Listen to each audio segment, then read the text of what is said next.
దీన్ని బట్టి ఇప్పుడు మిథున్ రెడ్డి గారు సిట్కి ఇచ్చే ఆన్సర్లను బట్టి ఆయన తర్వాత అరెస్ట్ చేస్తారా లేదనేది ఆధారపడి ఉంటుంది. 100% అంతే అంతే అంతే. అరెస్ట్ చేయడానికి ఆయన పిలిపించలే, నోటీస్ ఆల్రెడీ ఇచ్చారు, పిలిపించారు, వస్తున్నారు. ఆ విచారణలో జరిగే దాన్ని బట్టి అరెస్ట్ చేయాలనుకుంటే సిట్ వారికి ఆ ప్రెరగేటివ్ ఉంది, ఆ డిస్క్రిప్షన్ ఉంది, వారు చేయాలనుకుంటే చేయొచ్చు. ఇక్కడ రెండో పాయింట్ కింద చెప్తే ఏదైతే ఇప్పుడు చాలా ప్రకారంగా మీరు నన్ను అడగబోతారు ఖచ్చితంగా మనకి during the course of our discussion, ఇది రాజకీయ కక్షపూరిత చర్య అని అంటున్నారు వాళ్ళు.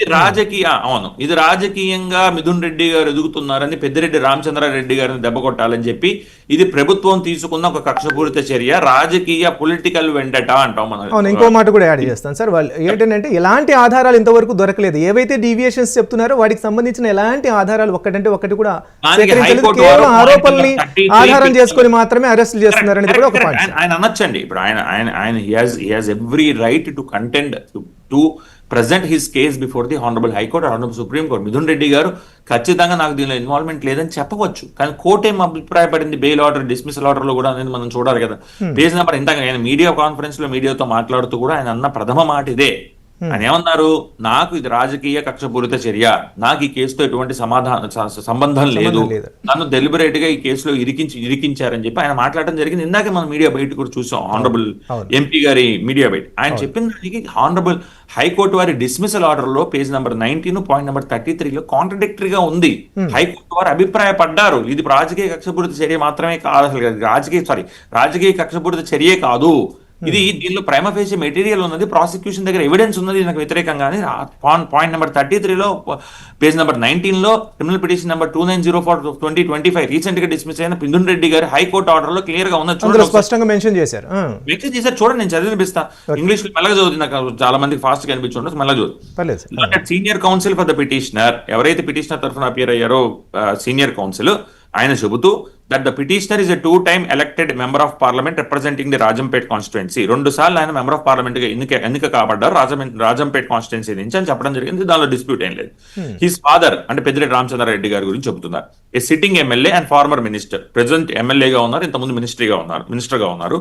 Is also a prominent leader in YSRCP, చాలా నోటెడ్ లీడర్ ఆయన వైఎస్ఆర్ పొలిటికల్ పార్టీలో, యువజన శ్రామిక రైట్ టు కాంగ్రెస్ పార్టీలో ఆయన ప్రామినెంట్ లీడర్ ఇద్దరు అని చెప్పడం జరిగింది. దానిలో డిస్ప్యూట్. ఆ తర్వాత చూడండి, it is contended that both the petitioner and his father hold significant political stature, అంటే చాలా రాజకీయంగా ప్రాముఖ్యత కలిగిన వ్యక్తులు వీళ్ళిద్దరు అంటారు. దానిలో కూడా ఏం డిస్ప్యూట్ లేదు. That the present case has been foisted upon them due to political vendetta, అంటే ఈ కేసు ఎందుకు పెట్టారు, రాజకీయ కక్షపూరితంగా పెట్టారు అని ఎవరైతే కౌన్సిల్, ఎవరైతే అడ్వకేట్ గారు హానరబుల్ ఎంపీ గారు తరఫున అపియర్ అవుతున్నారో వాళ్ళు ఆ మాట అన్నప్పుడు, as similar allegations were made against the current chief minister, present ఇప్పుడు చంద్రబాబు నాయుడు గారి మీద, ఇంకా వేరే అదర్స్ మీద ఇంత ముందు గవర్నమెంట్ లో పెట్టారు, అందుకని మా మీద ఈ కేసు పెట్టారు, ఇది ఒక పొలిటికల్ వెండటా కోసం పెట్టారు, మాకు చాలా రాజకీయంగా పలుకుబడి ఉన్నది, మేము 2 సార్లు ఎంపీగా, మా నాన్నగారు ఒకసారి ఎమ్మెల్యేగా మినిస్టర్ గా చేస్తున్నారు, ఇప్పుడు ఎమ్మెల్యేగా ఉన్నారు, ఇంతకుముందు మినిస్టర్ గా చేస్తున్నారు అనేవి అన్ని చెప్పినప్పుడు న్యాయస్థానం ముందు ఇవన్నీ చెప్పిన తర్వాత ఆనరబుల్ హైకోర్టు వారు ఏం చెప్పారో తర్వాత పారాగ్రాఫ్ లో చూడండి. This court views that mere political differences between the petitioner and the current government do not justify granting anticipatory bail. మీకు వారికి ఏదో రాజకీయ విభేదాలు ఉన్నాయనో, రాజకీయ డిఫరెన్సెస్ ఉన్నాయనో మేము బెయిల్ ఇచ్చే అవకాశం ఉండదు. ఎందుకంటే ప్రాసిక్యూషన్ ఎవరైతే ఉన్నారో న్యాయస్థానం ముందు వాళ్ళు ప్లేసెస్ న్యాయస్థానం ముందర పెట్టారు ఏమని, prima facial material, initial material to show, అంటే చూపించడానికి ఏమని, petitioner involvement in the alleged offence.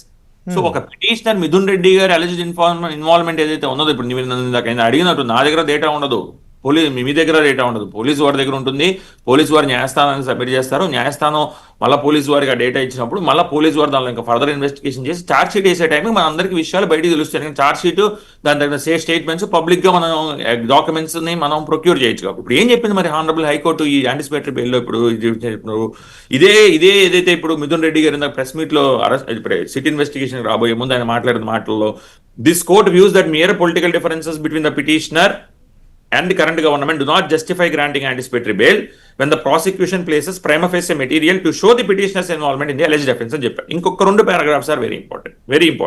ఇవి పేజ్ నంబర్ 24లో అదే ఆర్డర్ లో క్రిమినల్ పిటిషన్ 2904/2025 మొన్న డిస్మిస్ అయిన, మొన్న 15వ తారీఖు, మొన్న ఒక 4 రోజుల క్రితం డిస్మిస్ అయిన ఆర్డర్ లో హైకోర్టులో డిస్మిస్ అయిన ఇంకో 2 పాయింట్లు ఇంపార్టెంట్, పాయింట్ 44 and 45. 44, 45 ఉన్నాయి. It cannot lose sight of serious allegations leveled by the prosecution and the evidence collected during the investigation produced before this court, which prima facie revealed the petitioner's role in the offense in question. Prosecution చేసిన serious allegations కానీ దాని తర్వాత వచ్చిన evidence కానీ clear గా కనుక మనం చూస్తే పిటిషనర్స్ యొక్క ప్రైమా ఫేషియల్ రోల్ ఏదైతే క్వశ్చన్ కాల్ కాబడిందో అది ఖచ్చితంగా ఎంతో కొంత మెటీరియల్ అయితే ఉన్నది. Given these circumstances, custodial interrogation is deemed essential to confront the petitioner with the gathered evidence and to unravel a broader conspiracy implicating the accused in implementation of the excise policy.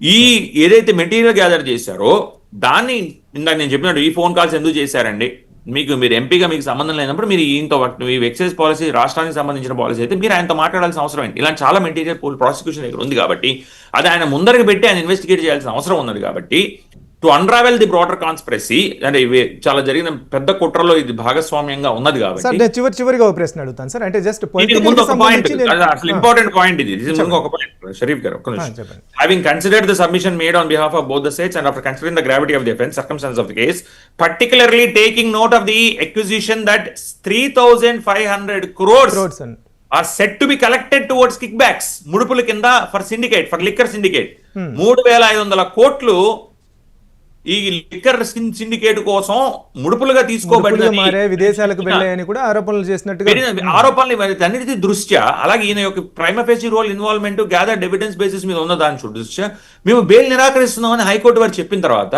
ఈ bail challenge చేస్తూ ఆయన సుప్రీంకోర్టులో నిన్న ఆర్గ్యుమెంట్స్కి వచ్చిన criminal petition వేసుకున్న తర్వాత special leave petition, దానిలో supreme court వారు ఇట్స్ గుడ్ గ్రౌండ్ కేసుని ప్రాపర్ గానే చదివారు, ప్రాపర్ గానే చేశారు. ఎగ్జాక్ట్ లాంగ్వేజ్ నేను చదివినిపించే ప్రయత్నం చేస్తానని ఒక వన్ సెకండ్, గివ్ మీ ఏ సెకండ్, అసలు ఏం చెప్పారు అనేది supreme court exact language second point లో ఏం చెప్పారంటే ఎస్ఎల్పి నంబర్ కూడా 10272 of 2022 క్రిమినల్ ఎస్ఎల్పి. దీనిలో చెప్పింది, having heard the learned senior counsel appearing for the petition, having gone through the materials on record, we find no good reason to interfere with the impugned order passed by the high court. ఇది చెప్పారంటే మాకు ఎటువంటి మంచి ఉద్దేశం కనబడట్లేదు high court వారు ఇచ్చిన order లో మేము ఇంటర్ఫియర్ అవ్వడానికి, అంటే హైకోర్టు వారు ఇచ్చిన ఆర్డర్ సహేతుకంగా ఉన్నది అని ఆనరబుల్ సుప్రీంకోర్టు వారు అభిప్రాయపడి డిస్మిస్ చేసిన తర్వాత ఈరోజు మిథున్ రెడ్డి గారు సిట్ ముందరకి ఇన్వెస్టిగేషన్ కోసం వస్తున్నారు.